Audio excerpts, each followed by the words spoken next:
मंत्र जापम दृढ़ विश्वास, विश्वास से जपते हैं। और त्राही गुरु मतलब आर्त पुकार लगाते हैं। हमारे जप करने के समय हमारी पुकार में आर्त पुकार हो, हमारी पुकार में प्रेम हो, हमारी पुकार में विश्वास हो, और हमारे पुकार में तड़प हो कि कब दर्शन हो, कब दर्शन हो। जब ये सब गुण होगा ना, तब तुरंत दर्शन हो जाएगा। और जिनको भीतर में गुरु महाराज का दर्शन हो जाएगा ना, तो आप वहाँ देखिएगा गुरु महाराज जी के चारों तरफ आपको आभा दिखाई पड़ेगी। आभा, वही आभा लगने से मन शुद्ध होता है, उसी आभा से मन पवित्र होता है।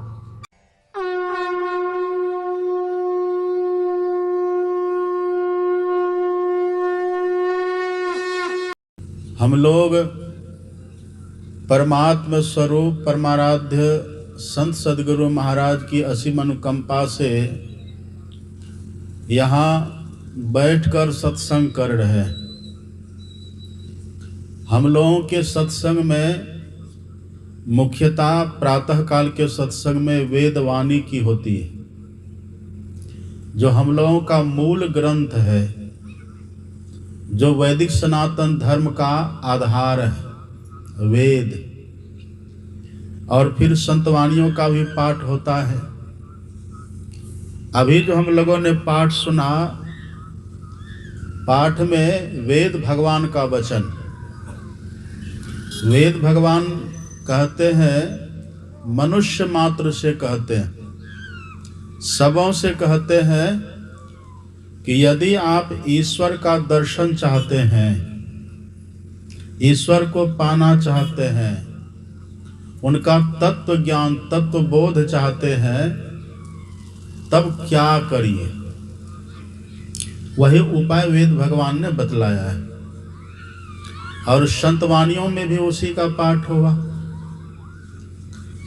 तो वेद भगवान क्यों कहते हैं ईश्वर का दर्शन करने के लिए, ईश्वर को पाने के लिए क्यों कहते हैं। और एक बात सब कोई जानते हैं, जहां पर बर्फ होता है ना, पानी वही होता है। बर्फ से पानी अलग रहता है। जहां बर्फ है वहां पानी रहता है। जहां पर आभूषण है वहां पर रत्न होता है। जहां पर घड़ा है वहां पर मिट्टी रहती है। जहां पर तरंग है वहां भी पानी रहता है। इसी तरह से जहां हम हैं वहां परमात्मा है। आप पढ़िएगा गीता को, श्रीमद् भगवद गीता, भगवान श्री कृष्ण का वचन है। भगवान कहते हैं, उपद्रष्टानुमंता च भर्ता भोक्ता महेश्वर। श्री कृष्ण भगवान कहते हैं, जिस ईश्वर का हम दर्शन चाहते हैं, जो परमात्मा को हम पाना चाहते हैं, वे है कहाँ। तो भगवान श्री कृष्ण कहते उपद्रष्टा। उपद्रष्टा का अर्थ होता है जो सबसे नजदीक से हमको देख रहे हैं, जिनसे नजदीक और कुछ नहीं हो सकता है। हमारी आंख का जो पलक है ना, ये पलक भी बहुत दूर है आंख से। हम और ईश्वर बहुत समीप है, एक ही जगह है। आप पढ़ेंगे वेद वचन को, द्वा सुपर्णा संयुजा सखाया समानम वृक्षम परिशस्व जाते। एक पेड़ पर दो पक्षी अति सख्य भाव से थे रहते। इस शरीर को पेड़ कहते हैं, और शरीर रूपी पेड़ पर दो पक्षी है। कौन सा पक्षी है? तो एक है जीवात्मा और दूसरा है परमात्मा।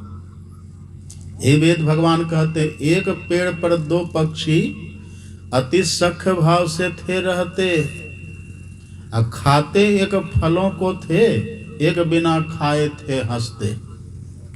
तो ईश्वर भी शरीर में है और हम भी शरीर में हैं, और शरीर में भी एक ही जगह है। अब कहिए, जब ईश्वर हमारे पास ही है तो अभी तक हम लोगों को दर्शन क्यों नहीं हुआ है? अभी तक ईश्वर हम लोगों को मिले क्यों नहीं? अब कोई पूछे कि ईश्वर को हम क्यों पाएं, ईश्वर का दर्शन हम क्यों करें, ईश्वर को हम क्यों प्राप्त करें? ये प्रश्न तो वैसा ही है जैसे कोई व्यक्ति किसी बच्चा से कहे कि तुम अपने माता पिता से क्यों मिलोगे। ये सवाल अच्छा है? छोटा कोई बच्चा है, अब बच्चा से कोई पूछे कि तुम अपने माता पिता से क्यों मिलोगे, ये सवाल तो अच्छा नहीं है। वो तो उसका जन्म सिद्ध अधिकार है। माता पिता ने जन्म दिया है, माता पिता ने पाल पोस करके बड़ा किया है, उसका पोषण किया है, संवर्धन किया है, उसका रक्षण किया है, उनका प्राण है, उनका जान है। माता पिता का प्यार है, दुलार है उसके प्रति। जैसे संतान अपनी माता पिता से दूर नहीं रह सकता, ऐसे ही जीवात्मा परमात्मा से दूर नहीं रह सकता।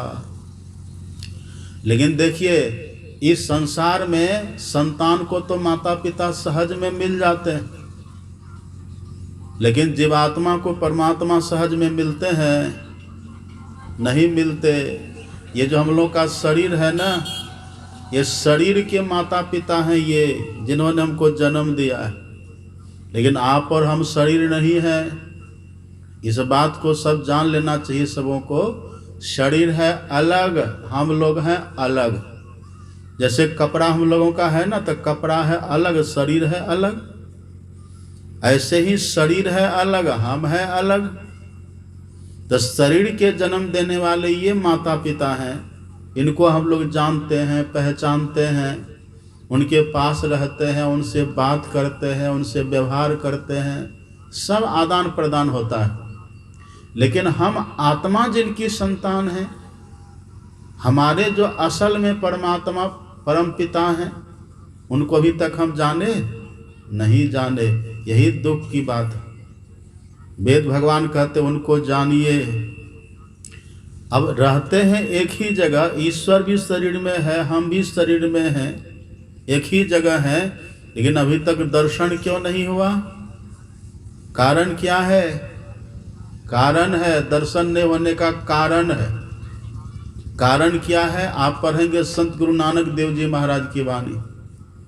संत गुरु नानक कहते हैं, सूचे भारे साचु समावे बिरले सूचाचारी, अतंत को परम तंतु मिलाया नानक शरणी तुम्हारी। संत गुरु नानक कहते हैं, पवित्र बर्तन में, शुद्ध बर्तन में सत्य अटता है। जैसे पवित्र बर्तन में सत्य अटता है, जैसे आपको दूध रखना है तो गंदा बर्तन में रखिएगा। आपको दूध रखना हो, मक्खन रखना हो, दही रखना हो, सुंदर सुंदर भोज्य पदार्थ रखना हो तो गंदा बर्तन में रखिएगा।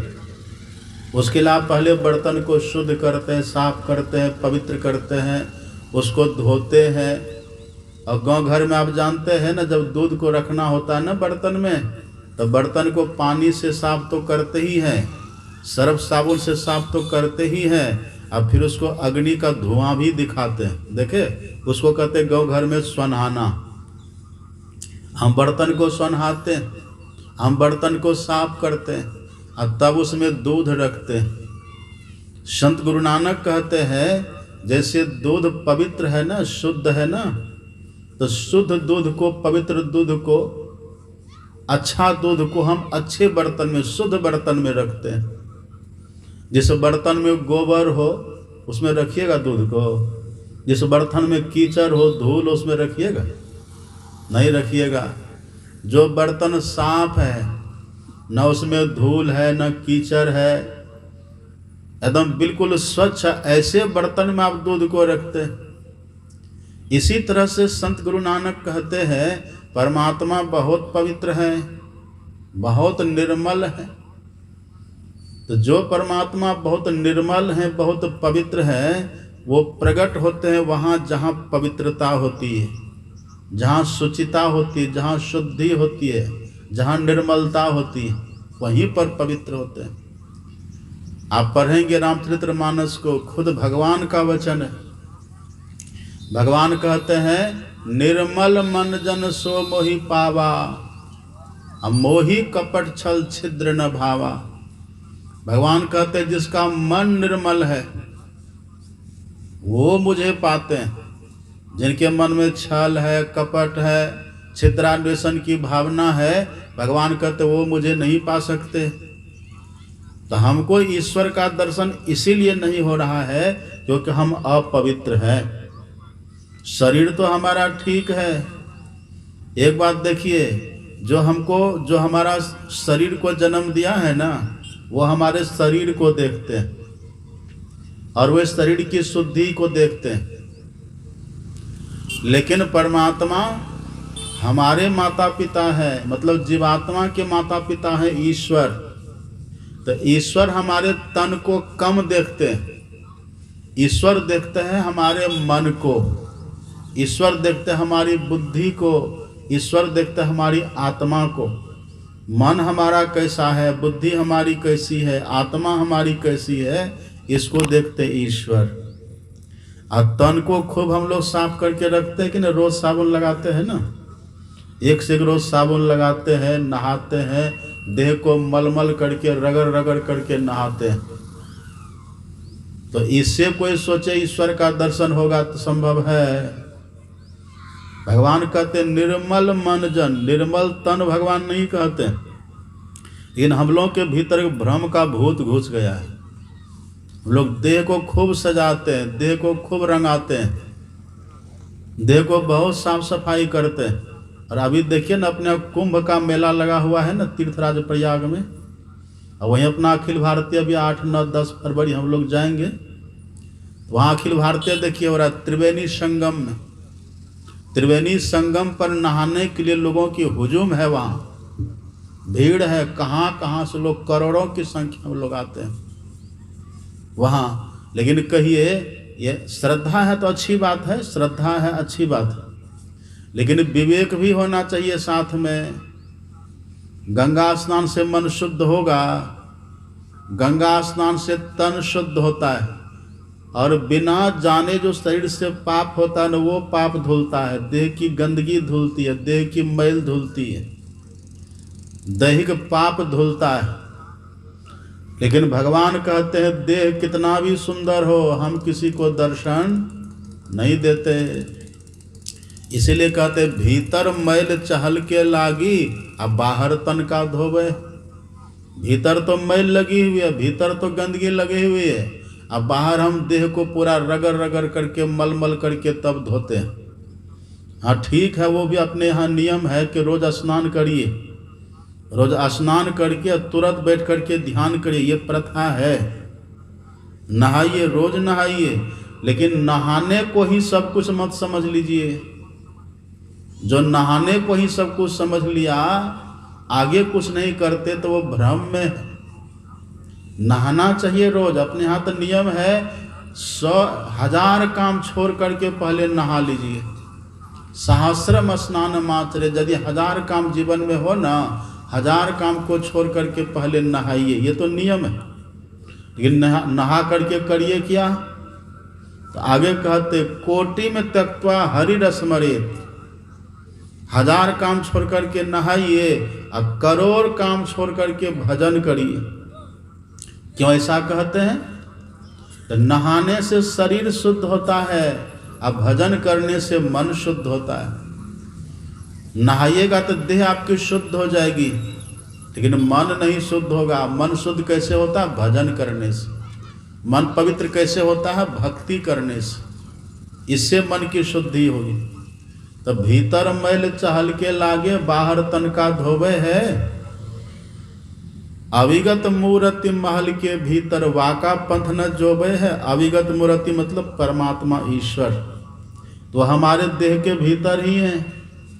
लेकिन भीतर जो गंदगी भरी हुई है, भीतर जो अपवित्रता है ना, इसीलिए अपवित्रता के कारण ईश्वर का दर्शन नहीं होता है, भगवान हमको नहीं मिलते। तो कहते हैं तो भीतर को साफ करिए। जब दर्शन देखा चाहिए तो दर्पण मांजत रहिए, और दर्पण लागी काई तो दरस कहाँ ते पाई।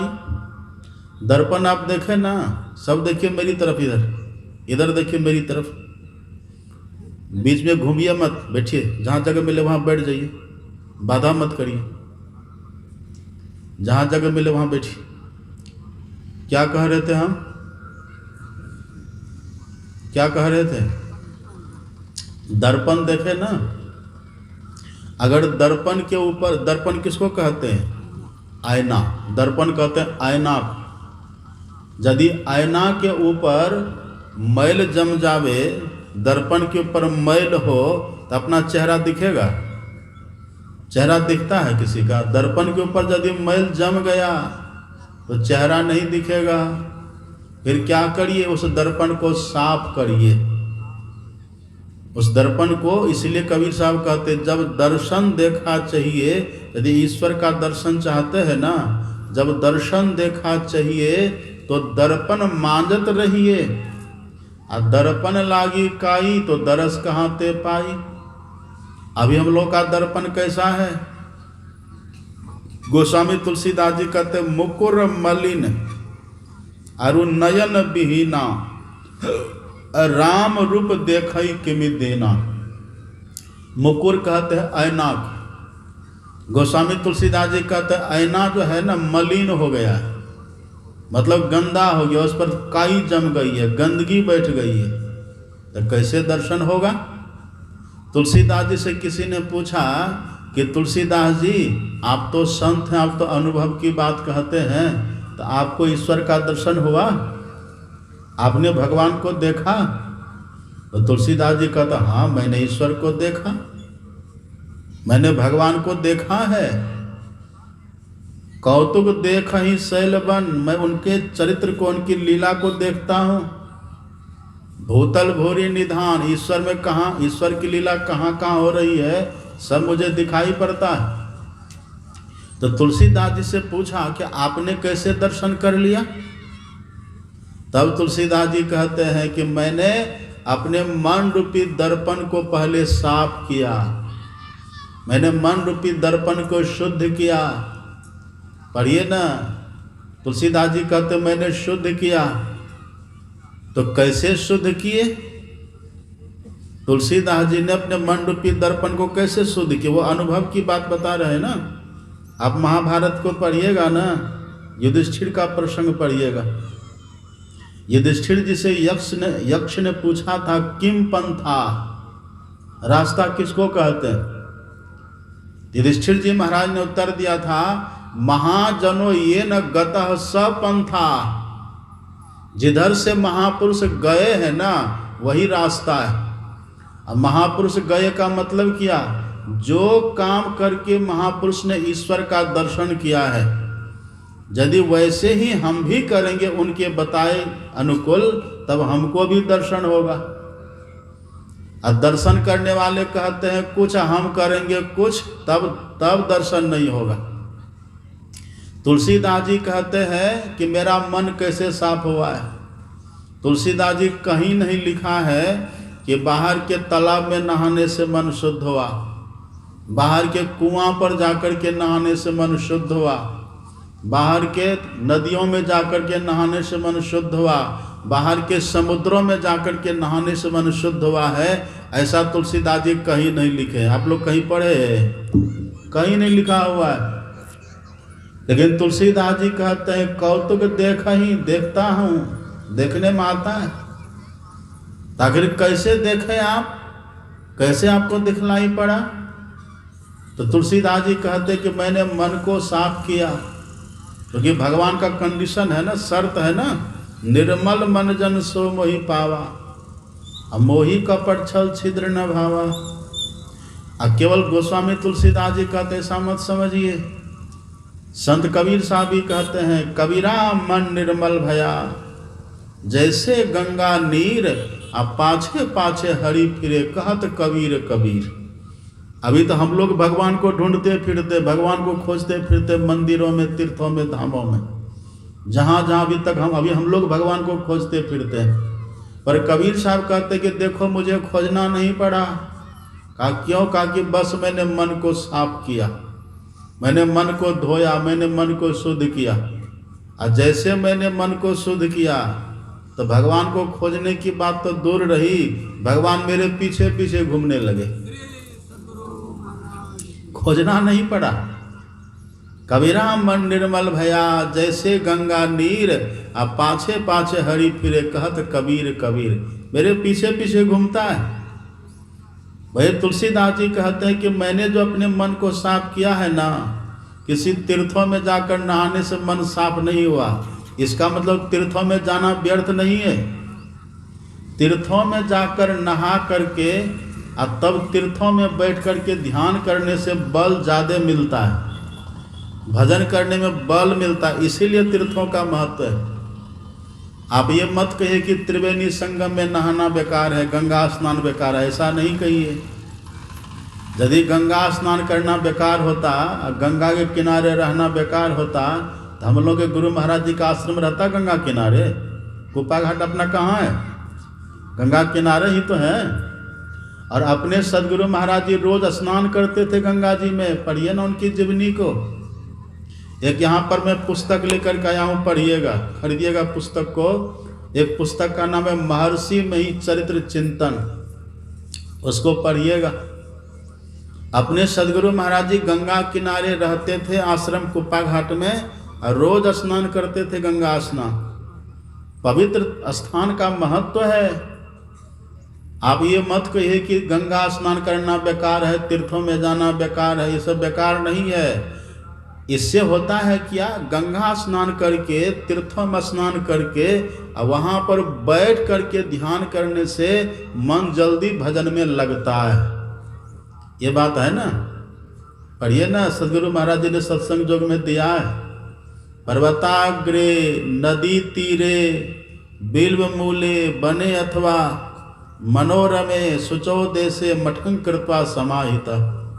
अपना कुप्पा घाट आप जाइए ना, गंगा किनारे तो है ही है। अब कुप्पा घाट में आपको बेल का पेड़ बहुत मिलेगा। जैसे अंदर प्रवेश करिएगा ना, निवास का जो परिसर है सदगुरु महाराज जी का, वहाँ कई बेल का पेड़ है।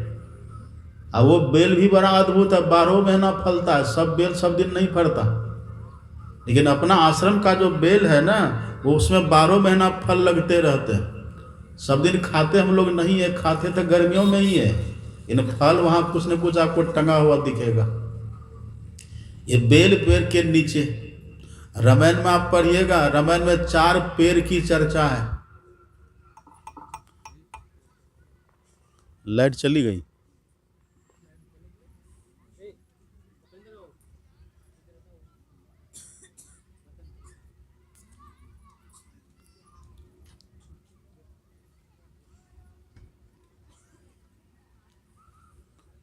जनरेटर है ना, जनरेटर हो, डीजल खत्म हो गया, तब कैसे होगा? ला के रखे नहीं थे?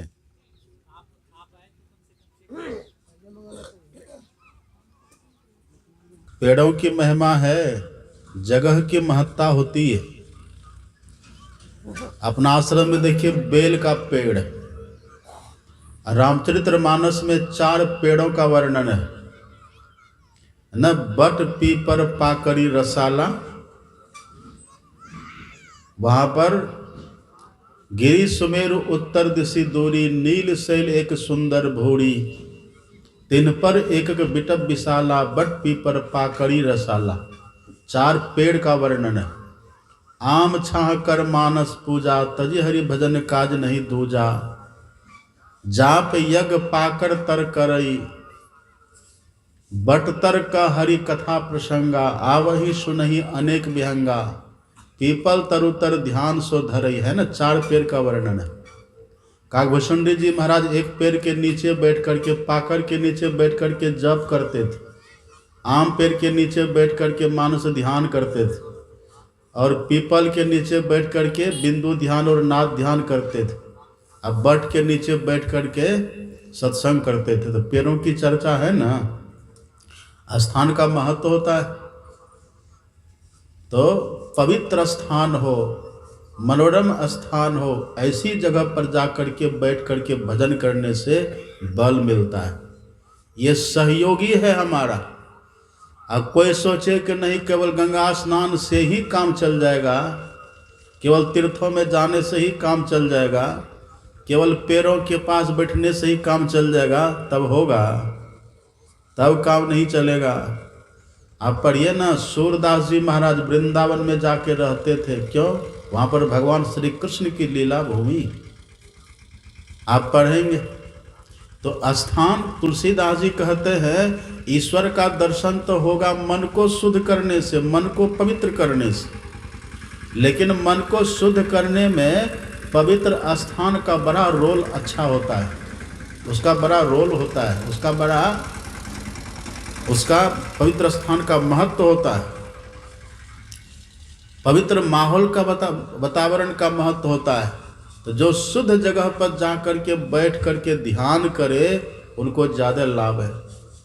अभी देखिए ना, अपने कुप्पा घाट में लोग दूर दूर से आते हैं, और कितना तो श्रद्धा से आते हैं, कितना प्रेम से आते हैं, और कितना ऐसे घूमने के लिए आते हैं, कितना पिकनिक मनाने के लिए वहाँ आते हैं। सब तरह के लोग ना आते हैं, कितना वहाँ पर उदंडता करने के लिए आते हैं, सब तरह के लोग आते हैं। लेकिन लाभ किनको होगा?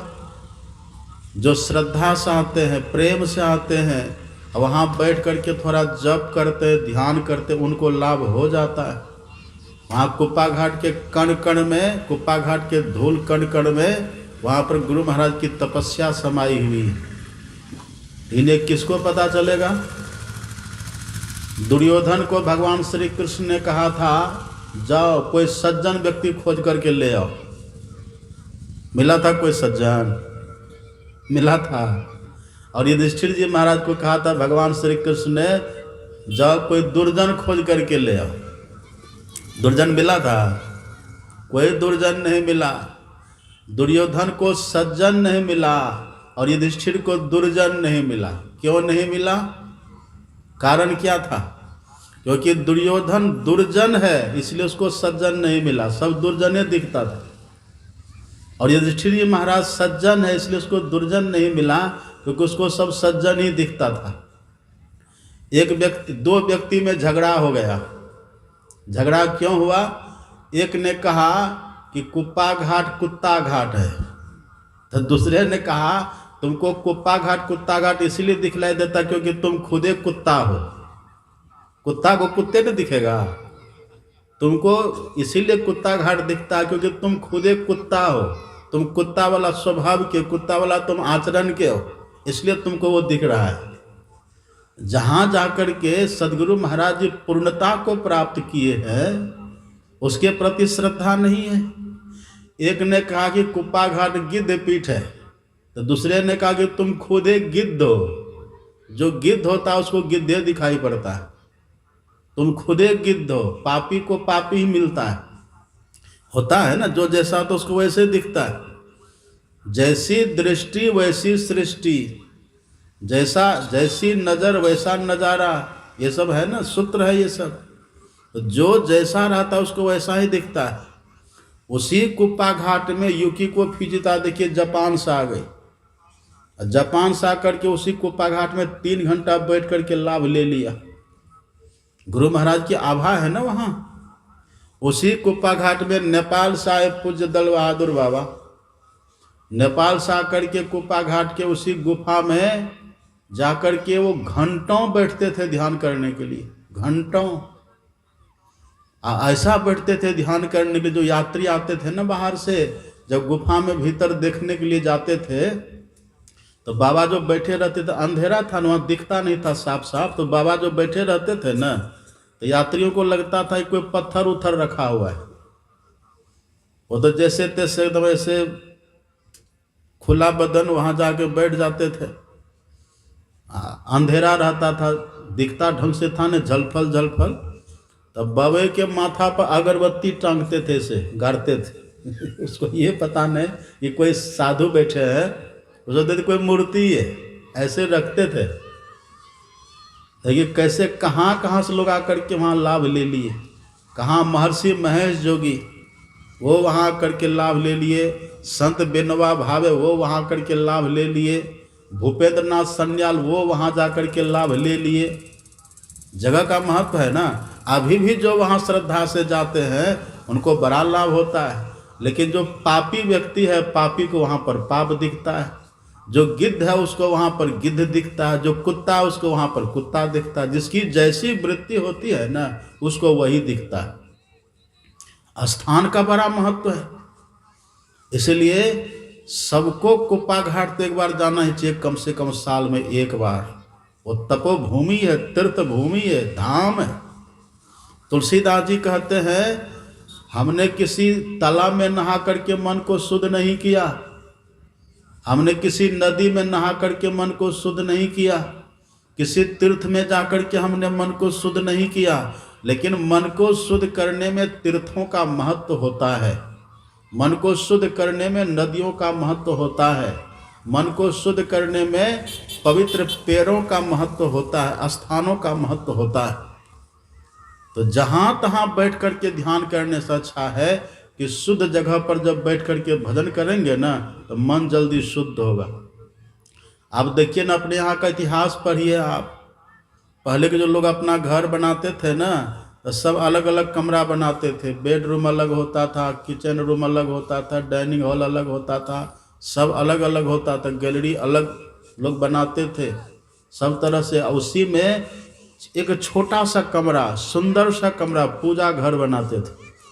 उसको पहले लोग गोसाई घर कहते थे, जानते हैं ना। और उसके भी पहले आप जाइए, जब लोग घर बनाते थे ना तो एक घर अलग से गोसाई घर ही होता था,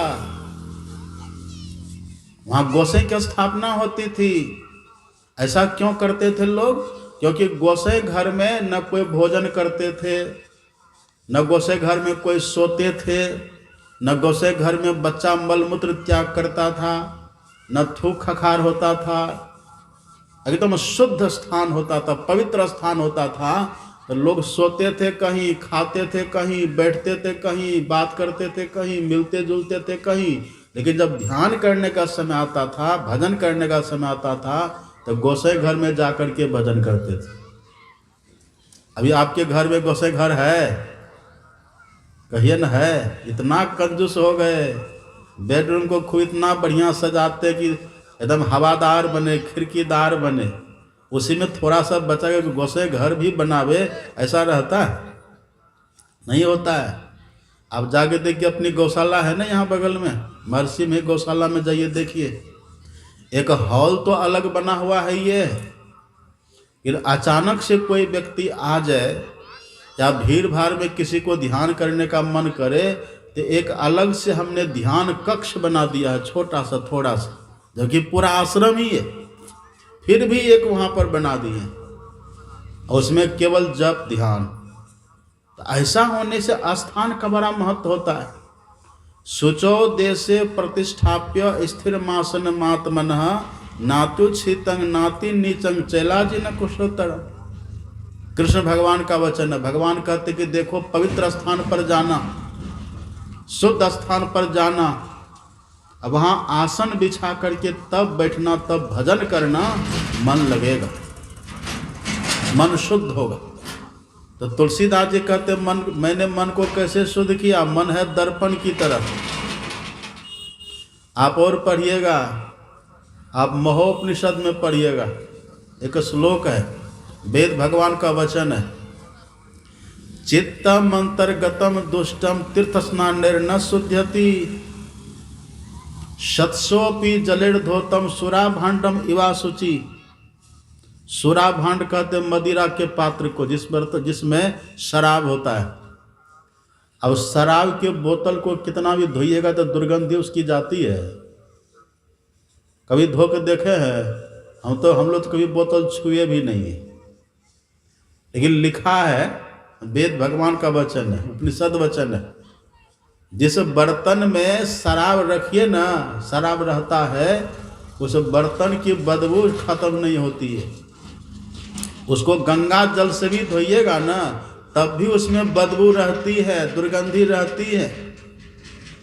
तो जैसे मदिरा का पात्र, शराब का बर्तन गंगा स्नान से, गंगा में धोने से शुद्ध नहीं होता है, ऐसे से देह को भी जहाँ तहाँ धोने से, नहाने से मन शुद्ध नहीं होता।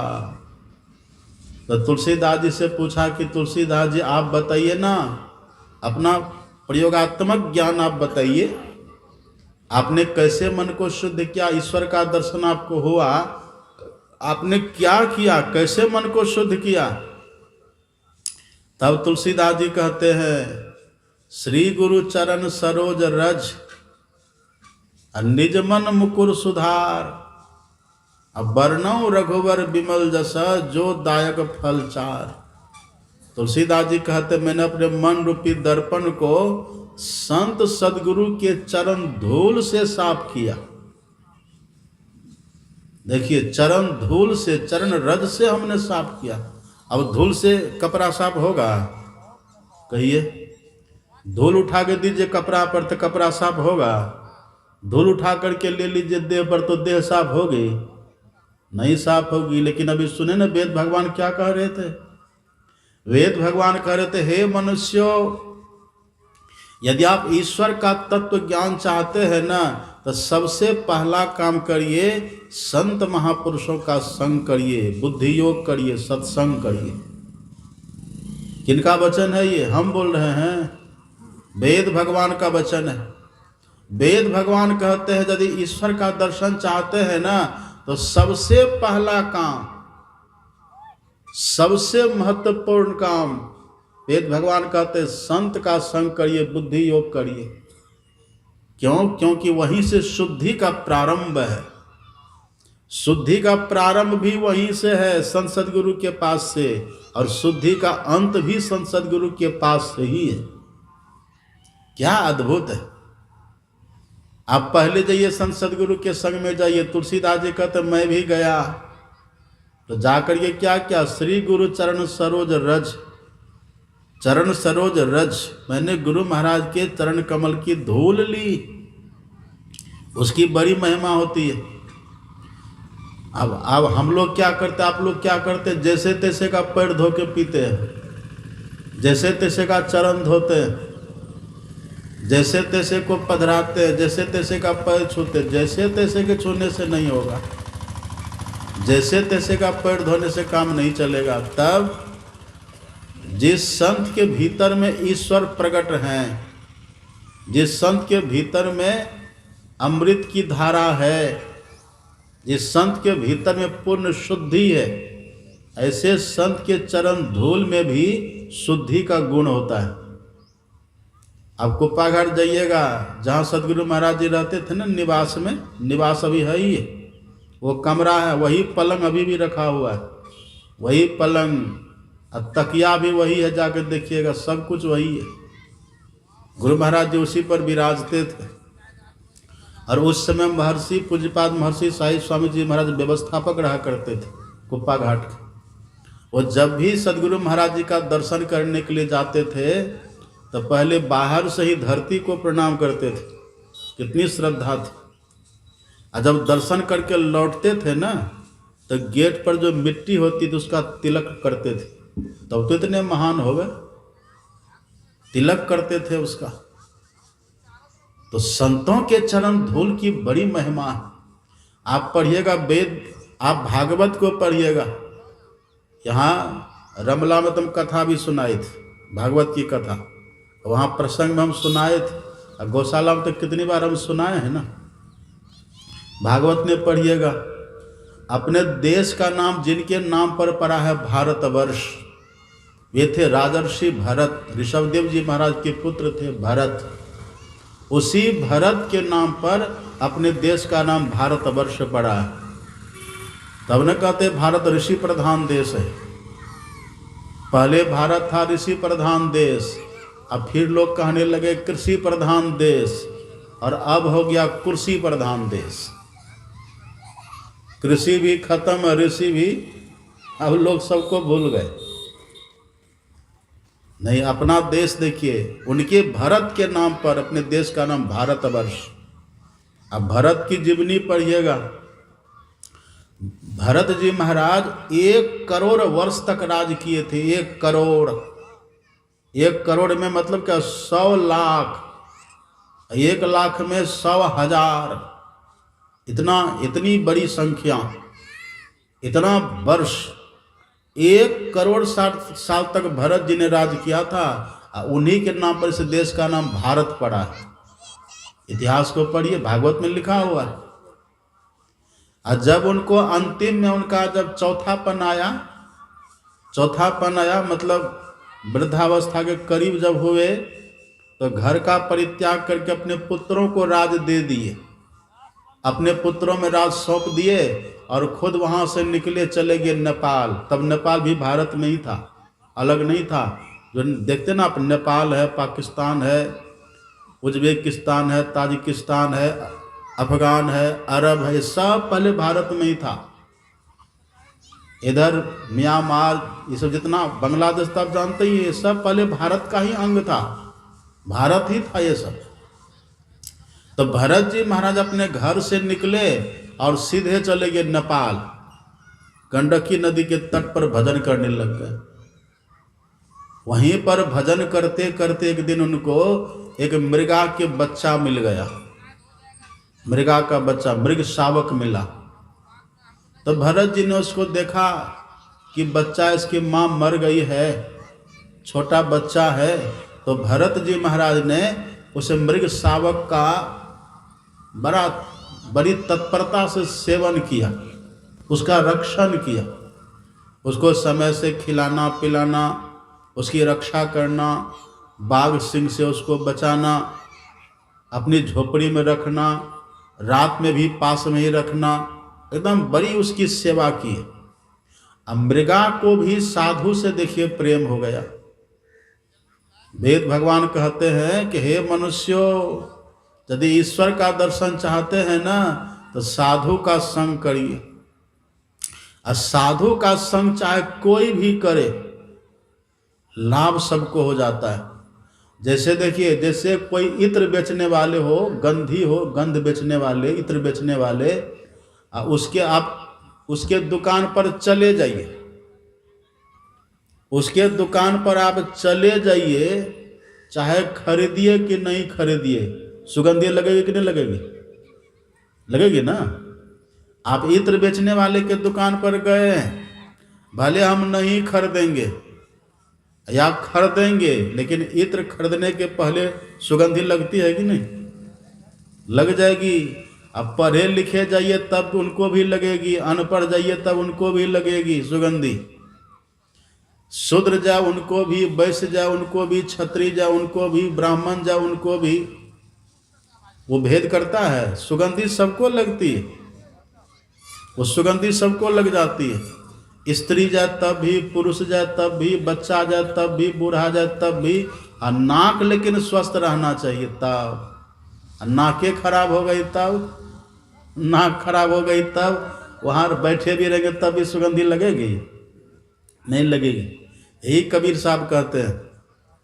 कबीर साहब कहते हैं, कबीर संगत साधु के जो गंधी का बास, और जो कछु गंधी दे नहीं तो भी बास सुवास। आप उससे गंध नहीं खरीदिए, पैसा उसको मोल नहीं दीजिए, फिर भी देखिए आपको सुगंधी लग ही जाएगी। ऐसे ही साधु महात्मा के पास आप किसी भी तरह से जाइए, साधु महात्मा के भीतर जो खुशबू होती है ना, खुशबू मतलब क्या, उनके भीतर जो भक्ति होती है, उनके भीतर जो साधना होती है, उनके भीतर जो निर्मलता होती है, उसके भीतर जो देवीय गुण होता है, जो ईश्वरीय गुण होता है, उनके भीतर जो गुरुत्व होता है, उनके भीतर जो आकर्षण होता है, उनके भीतर जो ईश्वर की विभूति प्रकट होती है, आप उनके पास जाइएगा ना, वो सबका प्रभाव जाने वाले को पड़ने लग जाता है। वो हिरण को भी पड़ गया, देखिए मृगा है। साधु महात्मा का संग कोई भी करा, वो जो हिरण था ना, जानवर को भी प्रेम होता है, जानते हैं ना। आप किसी कुत्ता को खिलाइए ना बराबर, कुत्ता आपसे प्रेम करने लग जाएगा। आप कुत्ता को रोज रोटी दीजिए, आप कुत्ता को रोज पुचकारिए, बुलाइए, देखिए कुत्ता को आपसे प्रेम हो जाएगा। होता है ना प्रेम, कुत्ता को प्रेम हो जाता है, गाय को प्रेम हो जाता है।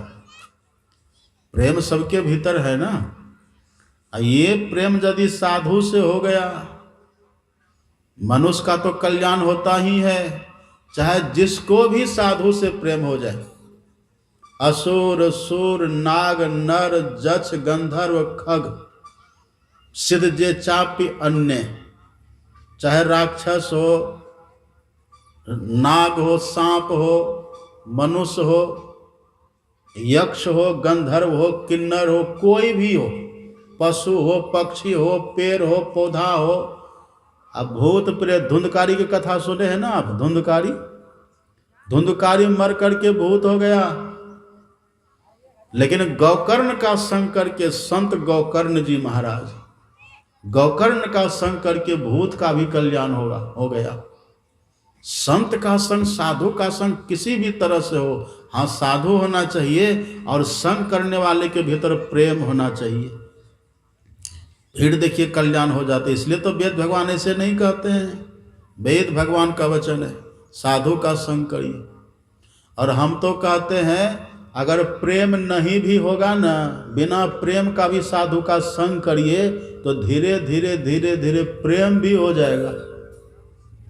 आप साधु का स्वभाव देखिएगा, साधु की बोली सुनिएगा, साधु का व्यवहार देखिएगा, वो कैसे उठते हैं, कैसे बोलते हैं, कैसे करते हैं, वो सब स्वभाव आपको देखते देखते प्रेम हो जाएगा। अगर आप पत्थर हृदय में तब पसीज जाइएगा। साधु का व्यवहार ऐसा होता है, साधु का हृदय बड़ा निर्मल होता है, उनकी बोली में निर्मलता, उनके चलने में निर्मलता, उनके बैठने में निर्मलता, उनके उठने में निर्मलता, उनके सोने में भी निर्मलता आपको दिखेगी। उनके सब व्यवहार पवित्र होते हैं उनके। यदि आपके भीतर श्रद्धा नहीं भी है ना, आप संग करते रहिए, आज नहीं तो कल, कल नहीं तो परसों, परसों नहीं तो तरसों, तरसों नहीं तो बरसों, कभी न कभी आपके भीतर श्रद्धा हो ही जाएगी। पात्र बना देते हैं संत महात्मा, महापुरुष पात्र बना देते हैं, हमें सुयोग्य बना देते हैं। वो जो मृगा था ना, मृगा को समय से भोजन मिल जाता था, मृगा को अपने पास सुलाता था, मृगा को लेके घुमाते थे। भरत जी महाराज बैठ करके ध्यान करते थे, मृगा भी बैठा रहता था बगल में। धीरे धीरे होते होते मृगा को भरत जी से प्रेम हो गया।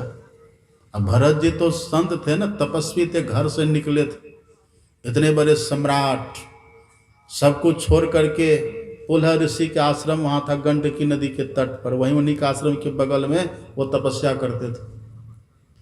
ये मृगा को जो प्रेम हो गया तो समय से कालांतर से भरत जी की मृत्यु हो जाती है। अब मृगा की भी मृत्यु हो गई, पहले भरत जी ही मरे, अब बाद में मृगा मरा। आप पढ़िएगा भागवत में, भरत जी तीसरे जन्म में जाकर के जड़ भरत हुए हैं, जड़ भरत, संत जड़ भरत। अब वो जो मृगा था ना, वो मृगा मर करके अगले जन्म में मनुष्य बना, और मनुष्य में भी राजा बना है। राजा सिंधु सौबीर देश का राजा रहुगन, वही जो मृगा था ना पहले, वो रहुगन राजा बन गया। ये कहानी आप नहीं सुने होंगे, इन सबरी का तो सुने हैं ना, माता सबरी खिखिरनी थी वो, ये रहुगन तो मृगा था, रहुगन मृगा है। अब माता सबरी खिखिरनी थी तीसरे जन्म में, सब जानते हैं ना इस कहानी को। साधु महात्मा आए थे, ऐसे जैसे देखते हैं ना खेत में सत्संग हो रहा है, बहियार में सत्संग हो रहा है ना अभी, ऐसे वहाँ बहियार में खेतों में सत्संग हुआ, महात्मा सब आए थे। अब भोज भंडारा हुआ था, तो भोज भंडारा खाने के बाद जो हाथ धोए थे ना महापुरुष संत महात्मा लोग, तो हाथ का धोवन पानी एक गड्ढा में जमा था। गाय घूमती थी, उसका जो खूर का चिन्ह होता है ना गड्ढा, वही गड्ढा था। और साधु महात्मा जो भोजन करने के बाद हाथ धोए थे, तो पानी उसमें गिरा हुआ था, पानी भरा हुआ था।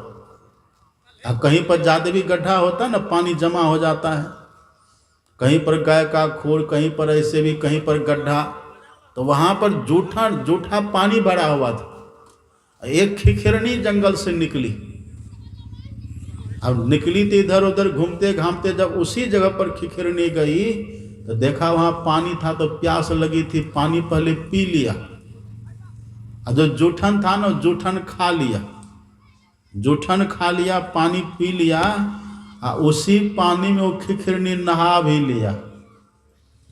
देखिए संग कर लिया ना, और संत के तन से स्पर्श हुआ है पानी, हाथ का धोवन है ना वो जो पानी था उसको जो खिखिरनी ने पिया, उसमें जो स्नान किया, वही खिखिरनी जब मरी ना तो मर करके वही राजकुमारी हो गई। पढ़िए उनकी जीवनी में राजकुमारी हो जाती है। आप कहेंगे कि बाबा देखने कौन गया था, कहिएगा ना देखने कौन गया था। आपको पता है ये जो संसार है ना, जान ही तिहु काल कर ज्ञाना, करतल गत अमलक समाना। जैसे आपके हाथ में कोई आंवला का फल दे दे हाथ में, तो आंवला का फल कहाँ कटा आप नहीं देखिएगा, आंवला का छोटा फल होता, हाथ में दे दिया तो कहाँ कटा है, कहाँ सड़ा है, कहाँ गला है, कहाँ कीड़े लगे हैं, सब देख लेते हैं कि ना आप। ऐसे जो संत महापुरुष होते हैं ना, वो सब कुछ प्रत्यक्ष में देखते हैं। भविष्य में क्या होने वाला है, भूत में क्या हुआ था, जान ही तिहु काल कर ज्ञाना, तीनों काला, वर्तमान में किन के भीतर क्या चल रहा है वो सब उनको पता चलता है, सब जानते हैं। अपने सदगुरु महाराज जी विराजते थे ना कुप्पा घाट में, तो सदगुरु महाराज जी को इंजेक्शन लगता था, कभी कभी कोई परेशानी होती थी तो इंजेक्शन लगता था। एक डॉक्टर थे राम बदन बाबू करके, शायद भागलपुर के डॉक्टर, तो वो जाते थे गुरु महाराज को समय से दवा ववा दे आते थे। तो एक दिन वहाँ आश्रम में जो गुरु महाराज जी के शिष्य थे ना, महर्षि संत श्री परमहंस जी महाराज, तो वो तैयारी करने लग गए। तो वो कहते क्या सदगुरु महाराज जी ने पूछा क्या कर रहे हैं, तो सरकार डॉक्टर आने वाले हैं, वो दवा देंगे, इंजेक्शन देंगे, तो उसी की हम तैयारी व्यवस्था कर देते हैं। तब सदगुरु महाराज जी बोले आज वो नहीं आएंगे, आज वो नहीं आएंगे।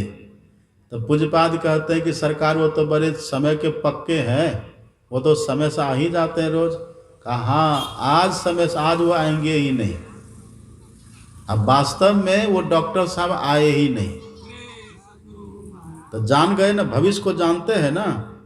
आप कुप्पा घाट जाइएगा ना, तो सदगुरु महाराज जी के समय में निर्माण कार्य होता था, अब भी होता, तब भी होता था, तो तब बहुत कम हुआ करता था। गुरु महाराज जी कहते थे प्रपंच में मत पढ़ो, बैठ कर के भजन करो। सब सुन रहे मेरी बात को, आप लोग सब सुन रहे हैं ना, पंडाल में है ना सब। हाँ, तो सदगुरु महाराज जी के समय में काम होता था आश्रम में। एक बार कुछ निर्माण कार्य पे मकान, कोई दीवार उवाल बन रहा था, तो कुछ लोग आए थे, जो मजदूर होते ना, राजमिस्त्री लेबर सब, वो सब आए हुए थे। सदगुरु महाराज अपने आसन पर बैठे हुए थे, उसी होकर के सब मजदूर जा रहे थे, बगल से गुजर रहे थे। तो देखा कि सदगुरु महाराज जी बैठे हैं, तो आगे चलो प्रणाम करते हैं। एक एक करके सब गए, प्रणाम किए जा रहे हैं, सब चले जा रहे हैं। अंतिम में जो मेन मिस्त्री था, राज मिस्त्री, वो जाकर के प्रणाम करता है। अब वो जाकर के जैसे प्रणाम किया, अब प्रणाम करके 2 कदम आगे बढ़े, गुरु महाराज जी मुस्कुरा दिए, हंसे। अब वहीं पर महर्षि संतसेवी जी महाराज थे। जब उन्होंने देखा कि सदगुरु महाराज जी बिना मतलब के हंस रहे हैं, न कोई प्रश्न, न कोई जवाब, न कोई पूछना तुछना, न कोई दृश्य, ऐसे ही मुस्कुरा रहे हैं। तो पूज्यपाद ने सदगुरु महाराज जी से पूछा कि सरकार आप हंस रहे हैं, कुछ हुआ क्या? ना छोड़िए ना, नहीं सरकार कुछ तो कारण है, अब क्यों हंस रहे हैं? तब गुरु महाराज जी ने कहा कि देखे वो जो मिस्त्री जो है काम करने के लिए, राज मिस्त्री, बोले हाँ, कहा वो साहुल लाना भूल गया है। साहुल आप जानते हैं, साहुल जो दीवार को सीधा करने में लगाते हैं ना, नीचे लोहा का वो होता लगा हो, साहुल। कहा साहुल लाना भूल गया है। तब पूज्यपाद महर्षि संत जी महाराज ने कहा कि जाते हैं पूछेंगे उससे। तो थोड़ा इधर सेवा वा करके अभी काम शुरू किया नहीं था, वो पूज्यपाद गए, उनसे जाकर के पूछते हैं, है जी सामान वामान लेकर के आए हो? कहाँ बाबा सब सामान लेकर के आए हैं। कहा चेक कर लिया? कहा हाँ झोला देखते ना, झोला में सब कुछ है। तो कहा कि चेक करो तो साहुल है? कहा हाँ साहुल झोले में है। कहा चेक करो ना। जब चेक करने लग गए तो सब कुछ था और साहुले नहीं था। तब वो कहता कि बाबा लगता साहुल भूल गए। तब पूज्यपाद ने कहा कि झोला तुम्हारा, साहुल तुम्हारा, और तुमको पता नहीं है। और देखो वहाँ गुरु महाराज जी को सब कुछ पता है। वो कह रहे हैं कि तुम साहुल लाना भूल गए हो। देखिए, जान ही तेहु काल कर ज्ञाना, करतलगत अमलक समाना। गुरु महाराज जी तीनों काल की बात, जो संत महापुरुष होते हैं ना, तीनों काल की बात जानते हैं। अपने सदगुरु महाराज जी करके दिखाते भी थे। आप पढ़िए पदावली में, महर्षि भी पदावली में पढ़िए, लिख भी दिए हैं गुण। सतगुरु सुख के सागर, शुभ गुण आगर, ज्ञान उजागर है, अंतर पथगामी, अति निकामी, अंतर्यामी है। अंतर्यामी है ना, वो तीनों काल की बात जानते हैं। लेकिन सब जानेंगे? सब नहीं जानेंगे। कौन जानेंगे? विमूढ़ा नानु पश्यन्ति पश्यन्ति ज्ञान चक्षुषः, जिनके पास आत्मदृष्टि है, जिनके पास ज्ञान की दृष्टि है, वो जानेंगे। तो वो जो था मृगा, वो वही था, वही मृगा जन्म मर करके जन्मा इधर रहुगन हो गया। वो जो खिखिरनी थी, वो खिखिरनी मरी तो राजकुमारी हुई, और राजकुमारी जब मरी तब सबरी हुई। ये कहानी जानते हैं ना? देखिए कितना जन्म चलता है। भगवान श्री कृष्ण गीता में कहते हैं, बहुनी में व्यतीतानि जन्मानि तब चार्जुना ना तुम वेद। भगवान कहते हैं मेरा तेरा बहुत जन्म हुआ है, पर उन सभी जन्मों को मैं जानता हूं, तू नहीं जानता है। मैं सबको जानता हूं। बहुनी में व्यतीतानि जन्मानि तव चार्जुना तान्यहम वेद सर्वाणि न त्वं वेत्थ परंतप। मैं उन सभी जन्मों को जानता हूं और तुम नहीं जानते हो। अपने सदगुरु महाराज की जीवनी पढ़िएगा। जब गए थे ना परम संत बाबा देवी साहब के पास, तब वहां पर बाबा साहब ने कहा था गुरु महाराज जैसे कि लाला, मेरा तेरा एक ही जन्म का मिलन नहीं है, हम और तुम पहले भी मिले थे। अगर पहले नहीं मिलते तो कहाँ तुम बिहार के पूर्वी छोर पूर्णिया जिला और मैं उत्तर प्रदेश का पश्चिमी छोर मुरादाबाद, इतनी दूर की फासला में मिलन कैसे होता? लोग पहले भी मिले थे। पहले के मिलन का जो संस्कार है ना, इसीलिए इस जन्म में भी मिल गए। ये चलता। संत महात्मा सब देखते हैं। संत महात्मा को ये भी पता है कि हम कब मरेंगे, उनको ये भी पता है कि हम मर करके कहाँ जाएंगे, हमारी क्या गति दुर्गति सुगति होगी, ये भी उनको पता है। उनसे कुछ छुपा हुआ नहीं रहता है। इसलिए कहते जान ही तिहु काल कर ज्ञाना, करतलगत अमलक समाना। तो वो देखिए, वही जो मरे ना, वही जो मृगा मरा था ना, वही मृगा मर करके बन गया राजा रहुगन। और संत का जो संग किया था तो संस्कार था उनका, संतों के संग का संस्कार था, भजन का संस्कार था, पवित्रता का संस्कार था, भक्ति का संस्कार था, दिव्यता उनमें थी पहले से। संतों के संग का प्रतिफल था वो। उनके मन में होता है कि हमने सुना है भगवान कपिल विराजते हैं गंगा सागर में, तो चल करके भगवान कपिल का दर्शन करना चाहिए। तो पहले तो कार गाड़ी नहीं हुआ करती थी ना, ये कलयुग में सब होता है। पहले पालकी हुआ करती थी, रथ हुआ करता था, पालकी, कहार लोग पहले पालकी ढोते थे। जो राजा महाराजा होते थे ना, वो पालकी में बैठ करके कहार उसको उठा करके चलते थे। सुने हैं ना, सब जानते हैं ना। पहले गाना भी चलता था, कौने दिशा में लेके चले रे कहरिया, कैसा है ना, गाना है ना कहार वाला। तो पहले कहार हुआ करता था, वो पालकी को ढोता था। तो वही रहुगण कहार पालकी लिए, कहार को जोते, कहा चलो हमको गंगा सागर ले चलो। और चलते चलते एक जंगल में जड़ भरत जी रहते, तो वही जो पहले भरत थे ना वो बने जड़ भरत, और जो मृगा था वो बने रहुगण। देखिए संग का कितना प्रभाव होता है। संत महात्मा का संग आप किसी भी तरह से करिए, वो कल्याण ही करेंगे। अब वहाँ चलते चलते जब उस जहाँ जिस जंगल में जड़ भरत जी रहते थे ना, जब वहाँ रहुगण गए हैं तो इनके पालकी का एक कहार बीमार हो गया और चलने में असक्षम असमर्थ हो गया। आप कैसे जाएंगे, पालकी कैसे चलेगी, हमको तो जाना गंगा सागर। तब अपने अन्य कहारों से कहा कि देखो कोई ढूंढो, कोई कहार मिल जाए, ढूंढो, ईश्वर की कृपा हो, संत की कृपा हो, कोई कहार मिल जाए। देखिए कैसे मिलाता है, नियति कैसे मिलाती है, सब भगवान की प्रेरणा है ना। और संजोग से वहीं बगल में जड़ भरत जी महाराज थे, एकदम अवधूत के वेश में, दिगंबर फकीरी वेश में, फकीर। फिकर सबको खात है, फिकर सबका पीड़, अब फिकर का जो फका करे ताका नाम फकीर। तो फकीर के वेश में थे वो, अवधूत थे। अब कहार सब जैसे ढूंढने के लिए गया तो जड़ भरत ही मिल गए, फकीर थे ना। देखिए चिंता को सबको खात है, चिंता जो है ना, चिंता फिकर ये जो है ना देह को गला देती है। चिंता से चतुराई घटे और शोक से घटे शरीर। अब शोक करिए ना, काहे न शोक समीर डोलावा। जो ज़्यादा शोक चिंता करते हैं ना वो कितना भी खाए वो दुबला पतला होता चला जाएगा, उसके देह में मांस नहीं चढ़ेगा। ज़्यादा जो रात दिन चिंता करेंगे ना उसको हाई ब्लड प्रेशर हो जाएगा, उनको डायबिटीज पकड़ लेगा, और कितना भी खाएगा तो उनका शरीर बनेगा नहीं बनेगा। लेकिन जो अलमस्त फकीर होते, जो भजन के रस में डूबे रहते हैं, वो कम भी खाएंगे तो देह में लगेगा वो कुछ भी भोजन करेंगे हृष्ट पुष्ट हो जाएगा, कम भी खाएंगे तब हृष्ट पुष्ट रहेगा। कैसो भी रहेंगे, नमक रोटी भी खाएंगे, कंदमूल फल भी खाएंगे तब भी प्रसन्न रहेगा, अलमस्त रहेगा वो। तो जड़ भरत फकीर थे, कोई चिंता फिकर था नहीं, अलमस्त थे एकदम से।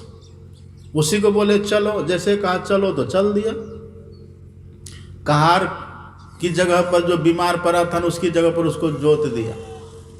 फिर वो है संत, जाऊं चाल संसार की तबन संत की नाय। संसारी की तरह संत करते हैं नहीं करते।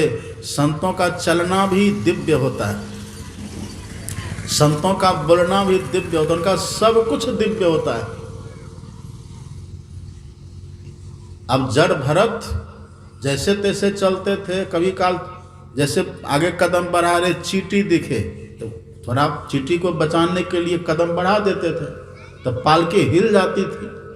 ऐसे कभी पालकी हिले, कभी पालकी ऊपर हो। क्या हो गया, कभी पालकी नीचे हो, कभी पालकी ऊपर हो जाए तो बेचारे को चोट लगे तो बिगड़ा उनके ऊपर। जड़ भरत को सब पता कि मेरा चेला है ये, वो तो कृत है, वो तो पूर्ण है।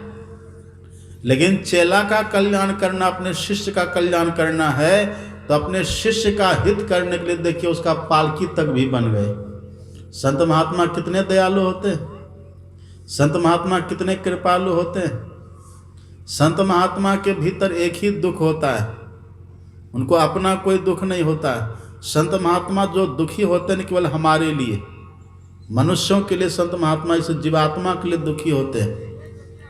संत महात्मा सोचते हैं कि ये जीव कितना कष्ट में पड़ा हुआ है, इसीलिए संत महात्मा के हृदय को नवनीत कहा गया है। क्या कहते हैं, नवनीत। नवनीत का अर्थ होता है मक्खन।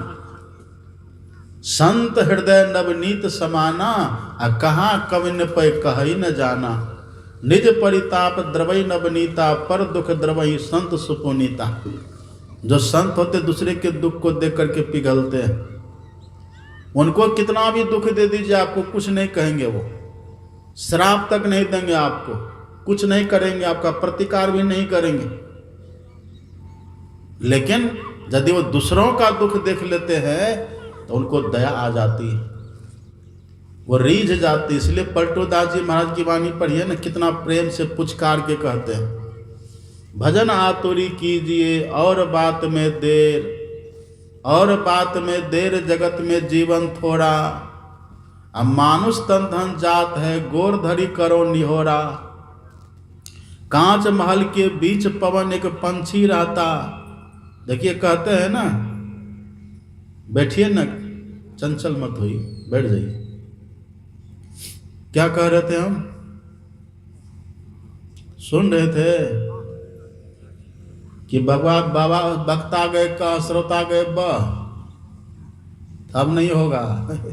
एक जगह सत्संग हो रहा था तो 2-4 बूढ़ी माता जी उठी, बीचे से चल दिया, और गया उधर गांव गया तो कहाँ गई थी माता जी? सत्संग में गए थे। तो 2-4 बात हमको भी सुना दीजिए। तो हम सुने थोड़े जो सुनेंगे। तो फिर गई थी काहे? घर के काम धंधा से भी गए, और वहाँ सत्संग भी सुन करके याद नहीं रहा, तो फिर क्या फायदा हुआ?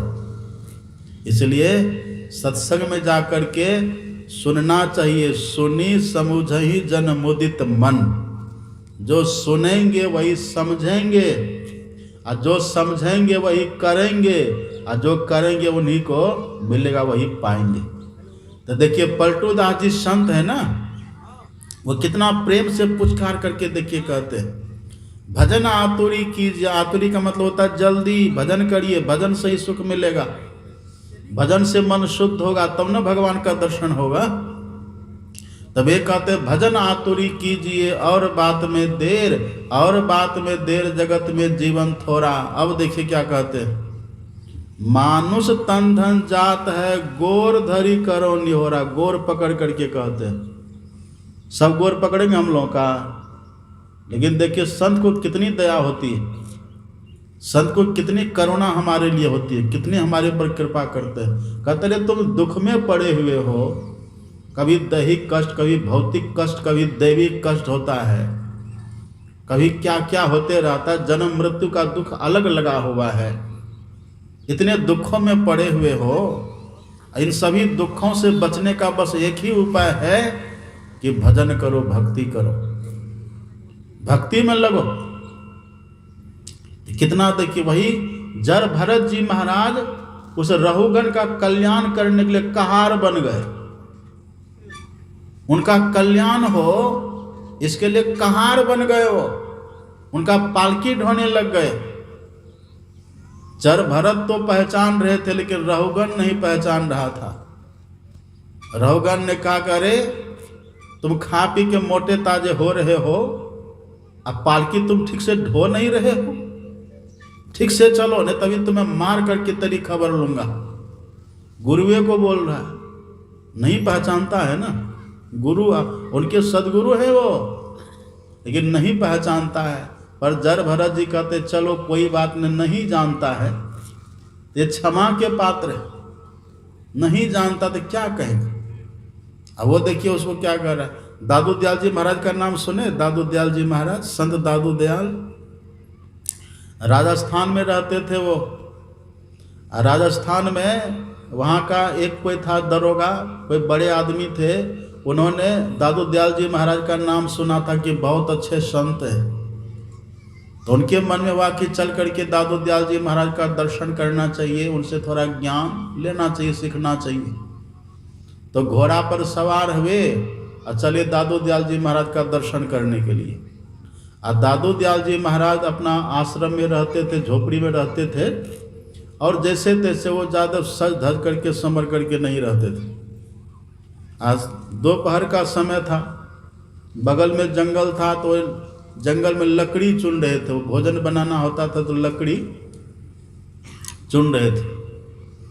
उधर से वही व्यक्ति उनको ढूंढने के लिए, उनका दर्शन करने के लिए घोड़ा पर सवार होकर के आ रहा है। अब दादू दयाल जी महाराज मुंडन करके रखते थे, बालदारी रखते नहीं थे, मुंडन में रहते थे वो। अब गम एक धोती पहने थे, अब वही इधर उधर घूम रहे थे, लकड़ी सब सुन रहे थे। अब वो व्यक्ति देखिए वहीं आ गया और आकर के दादू दयाल जी महाराज से पूछते हैं, संत दादू दयाल की कुटिया देखे हो? है वो वही, पर पहचान नहीं रहा था।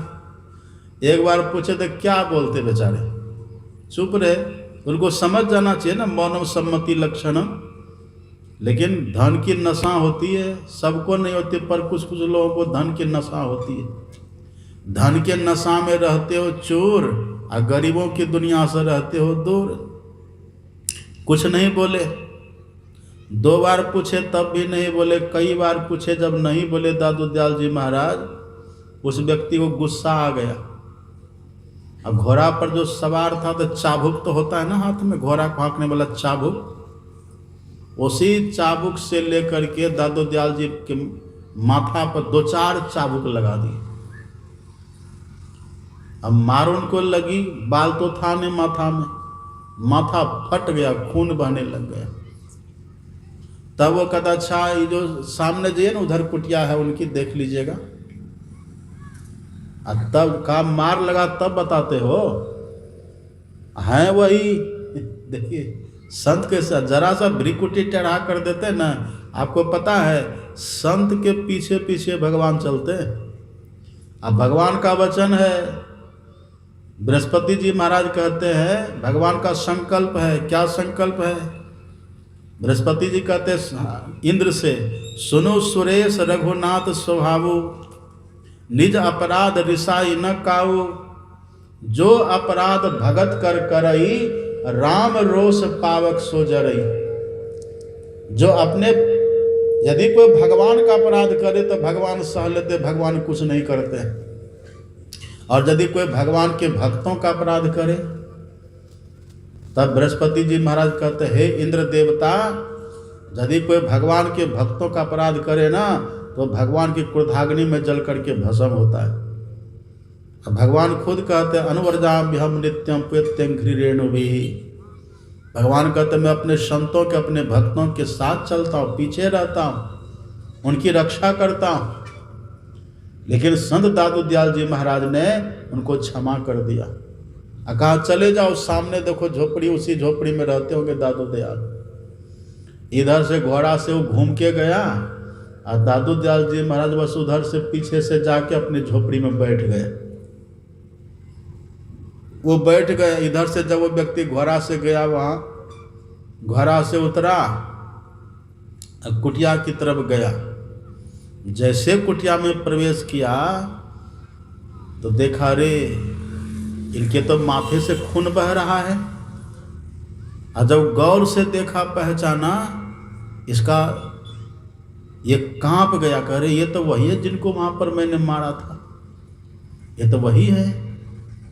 तब हाथ जोड़ करके बोले कि आप कौन हैं? कहा कि मैं ही दादू दयाल जी हूँ। कहा मुझसे भारी भूल हो गया, अपराध हो गया, आप क्षमा करिएगा, मैंने आपको पहचाना नहीं, आपको मैंने मार दिया। तब देखिए दादू दयाल जी महाराज ने क्या कहा, अरे भाई, कोई बाजार जाता बर्तन खरीदने के लिए, मिट्टी का बर्तन खरीदना होता किन्हीं को, तो पहले बर्तन को ठोक बजा करके देख लेता कि बर्तन ठीक है कि नहीं।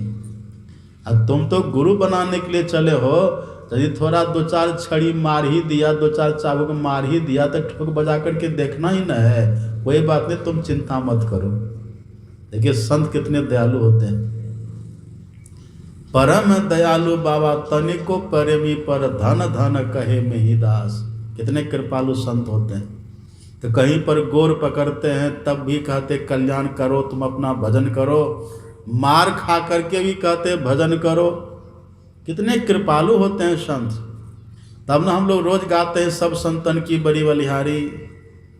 अब कहते कहते सबका नाम लेते लेते अंतिम में गुरु महाराज जी ने क्या कहा, रोज हम लोग गाते हैं ना, सतगुरु देवी अरु जे भये हैं होंगे, जो संत भविष्य में होंगे भी, सतगुरु देवी अरु जे भये हैं होंगे, सब चरणन सिरधारी, सजत सब संतन की बड़ी बलिहारी। देखिए संत कितने कृपालु होते, तभी तो वेद भगवान कहते हैं हे मनुष्यों, ईश्वर का यदि दर्शन करना चाहते हो ना, संत का संग करो, वो पात्र बनाते हैं। संत हमें शुद्धि प्रदान करते हैं, उनके चरण धूल से पवित्रता आती है जीवन में। ये जर भरत जी महाराज कष्ट सह करके भी, मार खा करके भी रहुगन का पालकी ढोया है, समझिए। और जब वो अति करने लग गया, तब जर भरत जी ने कहा कि राजन तुम किसको मारोगे? अरे तुम भी मिट्टी का पुतला हो, अब मेरी देवी मिट्टी का पुतला है, मिट्टी के पुतले पर मिट्टी का पुतला बैठा हुआ है, कौन किसको मारता है? और सुनो राजा, तेरी छड़ी तेरी मार मेरे पास पहुंचेगी ही नहीं, कैसे तू मुझे मारेगा?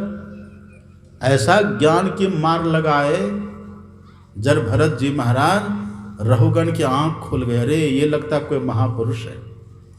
कहा महाराज रथ पालकी को रखिए। जैसे पालकी रखे, रहुगन जर भरत जी के चरणों में गिर गए। कहा महाराज मुझसे भारी भूल हुई, आप कहीं भगवान कपिल ही तो आप नहीं हैं, वेश बदल करके यहाँ प्रकट हो गए, कौन है आप?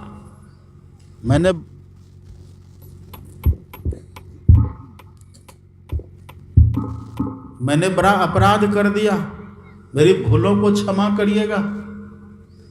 तब देखिए, तब जर भरत जी ने कहा कि राजन तुम संतों के संग में संतों के दर्शन करने तो जा रहे हो, लेकिन संतों के दर्शन करने का तुमको ढंग नहीं है, तुम अहंकार में भर करके जा रहे हो। एक गरीब लोगों को कहार बना करके पालकी में जोत करके और उनके कंधे पर इतना भार दे करके उसके ऊपर तुम बैठ करके जा रहे हो, ये ढंग संतों के पास जाने का नहीं है। अरे संतों के पास तो अहंकार को छोड़ करके, विनम्र हो करके, प्रेमी बन करके जब जाते हैं कोई, तब लाभ होता है। संत दरस को चालिए, तजिए ममता मद अभिमान, अजेते पग आगे परे, देते यज्ञ समान। संतों के पास तो विनम्र होकर के जाना चाहिए। और सुनो राजा, चाहे गंगा सागर में स्नान करो कि त्रिवेणी संगम में स्नान करो, जब तक संतों के चरण धूल से अपने को नहीं नहलाओगे ना, तब तक तेरा कल्याण होने वाला नहीं है। रहु गणे तत्तपसा न याति, उपदेश किया है वहाँ। रहु गणे तत्तपसा न याति, न चेजया निर्वपनाद गृहाद्वा, न छंद सा नेव जलाग्नि सूर्यो, बिना महत पाद रजोभिषेकम। है रहुगन, जब तक तुम संतों के चरण धूल से अपने को नहीं नहलाओगे, तब तक तुम कितना भी सूर्य भगवान को अर्घ दो, चाहे कितना भी तीर्थ में स्नान करो, कितना भी दान दो, कितना भी व्रत करो, कितना भी यज्ञ करो, कितना भी हवन करो, तेरा कल्याण होने वाला नहीं है। देखिए यही चरण धूल है। इसलिए तुलसीदास जी कहते हैं, मैंने अपने संत सदगुरु महाराज के चरण धूल से अपने मन को शुद्ध किया है। चरण धूल भी देखिए, चरण धूल का भी केवल पैर के चरण धूल से मतलब नहीं है, इसकी तो महत्ता है ही है। वेद भगवान ने क्या कहा, हे मनुष्यों, यदि ईश्वर का दर्शन करना चाहते हैं तो पहले संत का संग करिए, बुद्धि योग करिए, और ये करने के बाद तब क्या कहते हैं, कहते हैं मानस योग करिए। मानस योग किसको कहते हैं? मानस योग कहते हैं मानस जप को और मानस ध्यान को। जो दीक्षा में गुरु ने हमको बतलाया है मंत्र, उस मंत्र को जो श्रद्धा से, प्रेम से और विश्वास के साथ जप करते मन ही मन, मंत्र जाप मम दृढ़ विश्वासा, विश्वास के साथ, नाम सब प्रेम जपत अनियासा, भगत हो ही मुद मंगल वासा। जो प्रेम से जप करते हैं ना, तो अपने हृदय में इष्ट का दर्शन होता है, गुरु महाराज का दर्शन होता है। देखिए जप का अर्थ होता है बुलाना, आवाहन करना। क्या होता है? जप का अर्थ होता है आवाहन करना, बुलाना। तो जो मंत्र हम लोग को गुरु ने दीक्षा में दिया है ना, उस मंत्र का मतलब है कि हम गुरु महाराज को प्रेम से बुला रहे हैं, दर्शन करना है। तो जो बहुत प्रेम में भर करके और विश्वास पूर्वक मन ही मन जप करते हैं ना, तो जप करते करते गुरु महाराज सुनते हैं। कब सुनेंगे? त्राही गुरु त्राही गुरु त्राही गुरु कहू हो। जैसे तैसे मंत्र जपेंगे तब नहीं सुनेंगे गुरु महाराज। भीतर से जो आर्त पुकार लगाइएगा ना, द्रौपदी की तरह। द्रौपदी ने कैसे पुकारा देखिए, दुशासन साड़ी खींच रहा था ना, दुशासन साड़ी खींच रहा था द्रौपदी का। वहीं पर भीम बैठा हुआ था, पांचों भाई पांडव वहीं पर, पितामह भीष्म वहीं पर, गुरु द्रोण वहीं पर कोई बचा नहीं रहा था। द्रौपदी ने देखा कि मेरी इज्जत चली जाएगी, ये सब के सब मुख दर्शक बने हुए हैं, कोई बचाने वाला नहीं है, और अपना बल भी मेरा काम नहीं करेगा। पर निज बल कछु नाही, न तो अपना बल हमें है दुशासन से बचने का, न तो यहाँ पर जो अपने है वो बचाने वाला है। तब क्या करेंगे? पर निज बल कछु नाही है, जेही बने सो कमाई। संत सदगुरु महाराज की कृपा, ईश्वर की कृपा, वही बल है। ये बल किसी को मिले, कैसे मिलता है? द्रौपदी ने देख लिया कोई नहीं बचाएगा हमको। पहले तो एक हाथ उठा करके तब पुकार रही थी भगवान को, भगवान बचाइए बचाइए, किधर है? अब जब देख लिया कि दुशासन सारी खींच लेगा, तो द्रौपदी ने देखा कि अंतिम में तो इज्जत हमारी चली ही जाएगी। अब भगवान को बढ़िया से बुला लेते हैं। अपना दोनों हाथ द्रौपदी ने उठा दिया, और तब कहते दुख हरो द्वारिका नाथ शरण में तेरी, बिन काज आज महाराज लाज गई मेरी, बचा लीजिए मुझे। तब भगवान प्रकट हो गए। बहुत ध्यान से सुनिएगा। जब भगवान प्रकट हो गए ना, तो द्रौपदी ने कहा कि इतनी फजहती करा करके तब प्रकट हुए। ये दुशासन कब से मेरी साड़ी खींच रहा था, मेरा झोटा पकड़ करके बाल पकड़ के घसीट के लाया, इतनी भीड़ में मेरी बेइज्जती कर रहा था। कब से मैं आपको पुकार रही थी, आप क्यों नहीं आए? तब द्रौपदी, भगवान ने कहा कि देवी जैसा तुम्हारा विश्वास था न वैसा ही न होगा। तुम्हारा विश्वास था दुख हरो द्वारिका नाथ, तुम्हारा विश्वास था कि मैं द्वारिका नाथ, मैं द्वारिका में हूँ। तो कहाँ तुम यहाँ हस्तिनापुर में हो, और देखो द्वारिका कितनी दूर है। तो आने में तो समय लगेगा, आने में समय लगेगा ना, इसलिए समय लग गया। हाँ, यदि तुम ये कहती दुख हरो हृदय नाथ, तो मैं तो तुम्हारे हृदय में ही था, मैं तो तुम्हारे पास में ही था। ईश्वर सर्वभूतानां हृदय सर्जुन तिष्ठति, ब्राह्मण सर्वभूतानि मायया यंत्रारूढ़ानि मायया। भगवान कहते मैं तो सबके हृदय में ही रहता। प्रकृति पार प्रभु सब उर्वासी, उर्वासी मतलब हृदय में रहने वाले। यही विश्वास रहना चाहिए। ये मत सोचिए कि हम जब करते, यहाँ कौन गांव है ये, मकुंडी दिकवाली दिकवानी, हम जब कर रहे हैं मकुंडी दिकवानी में गुरु महाराज जी कुप्पा घाट में, ऐसा मत सोचिए। गुरु महाराज जी कुप्पा घाट में भी हैं और हमारे हृदय में भी हैं, सर्वत्र हैं। आप पढ़ते ना हम लोग भजन में, अंग संग हर वक्त रहता प्रकट हो आता नहीं, पढ़ते हैं ना। इसी विश्वास को लेकर के जप करिए कि हम जो जप कर रहे हैं ना, एकदम गुरु महाराज जी मेरे बगल में बैठ करके सुन रहे। बगल मतलब क्या, देह से बगल, देह के बगल नहीं, आत्मा के पास, हमारे पास रह करके गुरु महाराज जी सब सुन रहे। इस विश्वास से जप करिए, पुकारिए। त्राही गुरु त्राही गुरु त्राही गुरु कहू हो, असार संसार से गुरु बल तरु हो। ऐसा पुकार करिए ना, तब सुन जाएंगे। जैसे द्रौपदी का सुन गए, भगवान तो हाथी का सुन गए। गजेंद्र ग्राह की कहानी जानते हैं ना आप लोग। जब ग्राह ने गजेंद्र को, हाथी को पकड़ा और हाथी ने भगवान को पुकारा, हे गोविंद हे गोपाल अब तो जीवन हारे, हे गोविंद राखो शरण अब तो जीवन हारे। नीर पिवन हेतु गए सिंधु के किनारे, और सिंधु बीच बसत ग्राह चरण लय पछाड़े।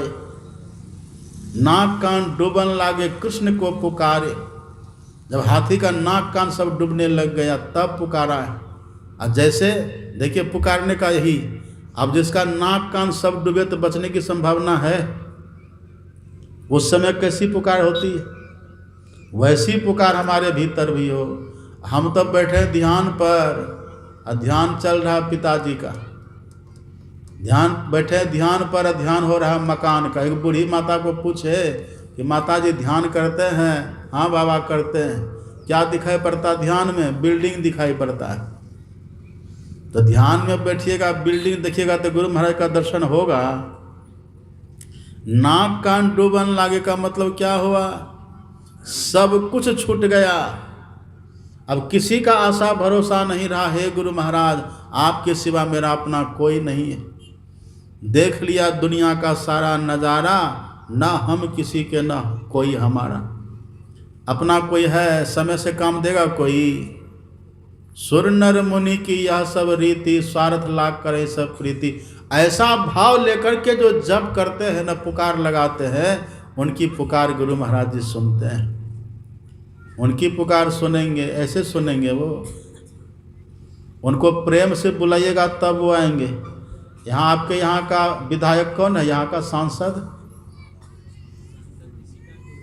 अब विधायक कौन है? उसको जाके बोले संजय बाबू आ जाना हमारे घर, तो आ जाएगा? उनको जाके कहे संजय बाबू आ जाएगा, मरकुंडी मनकुंडी, आ जाएंगे वो? नहीं आएंगे। वहाँ जाकर के आपको विधि विधान से उनके पास जाना होगा, अब फिर कहना होगा कि देखिए हमारे गांव आप आइए, हमको आपकी हम लोगों को आपकी ज़रूरत है, आप आइए, हम आपसे कुछ कहना चाहते हैं, आप आइए, आकर के हमारी सुनिए। प्रेम से कहिएगा तब ना आएंगे वो। आ जाइएगा, आएंगे वो कभी?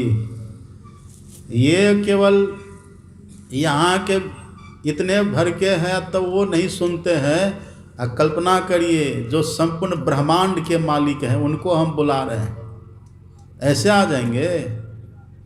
ये तुलसीदास जी कहते हैं, नाम सब प्रेम जपत अनयासा। प्रेम से जो जपते हैं, और मंत्र जापम दृढ़ विश्वास, विश्वास से जपते हैं, और त्राही गुरु मतलब आर्त पुकार लगाते हैं। हमारे जप करने के समय हमारी पुकार में आर्त पुकार हो, हमारी पुकार में प्रेम हो, हमारी पुकार में विश्वास हो, और हमारे पुकार में तड़प हो कि कब दर्शन हो, कब दर्शन हो। जब ये सब गुण होगा ना, तब तुरंत दर्शन हो जाएगा। और जिनको भीतर में गुरु महाराज का दर्शन हो जाएगा ना, तो आप वहाँ देखिएगा गुरु महाराज जी के चारों तरफ आपको आभा दिखाई पड़ेगी। आभा, वही आभा लगने से मन शुद्ध होता है, उसी आभा से मन पवित्र होता है। इसलिए धरगर मस्तक सीधी साधी आसन आसीना, अब बैठी के चखु मुख मुनि इष्ट मानस जप ध्याना। प्रेम नेम सो करत करत मन शुद्ध हो जाएगा। गुरु महाराज का दर्शन होगा, समझिए कितना पवित्र आप होंगे। यहाँ ऐसे गांव में यदि संजय यादव आ जाए और गांव वाले पर खुश हो जाए, ये रोड ऐसे रहेगी। गली कुची में फिर कुछ रहेगा तब पूरा चक कर देंगे कि नहीं गांव को। ऐसे ही जिनके हृदय में गुरु महाराज जी आ जाते हैं ना, उनका जीवन चक हो जाता है, उनका जीवन सुख सुविधाओं से भर जाता है, उनके जीवन में हरियाली आ जाती है। इसलिए संत गुरु नानक कहते हैं, हरि जपि नाम ध्याय तो जम डर पे दुख भाग। सुनि मन भोले बाबरे, गुरु सुनि मन भोले बाबरे। ऐ मन सुनो, गुरु महाराज का ध्यान करो, जप करो। इससे क्या होगा? सुमति पाए नाम ध्याय, गुरुमुखी होए मेला जीव। जन्म जन्म ते के बिछुड़िया मिलिया, साध कृपा ते सूखा हरिया। जो सूखा हुआ जीवन था ना हमारा, अब वो हरा भरा हो जाएगा, जीवन हमारा खिल जाएगा। ये काम करना है।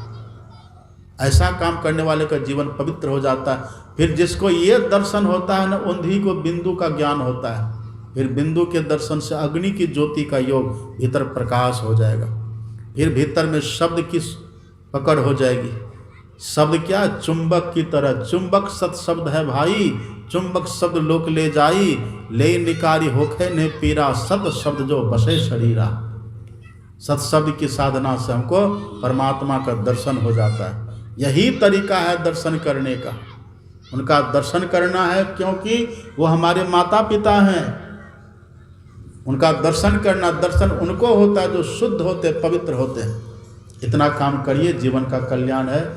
अब देखिए, यहाँ कल तक सत्संग चलना है। आज तो प्रथम दिन का प्रथम सत्र है ये। अब 10 में बस हो जाना चाहिए, 10:30 हो गया।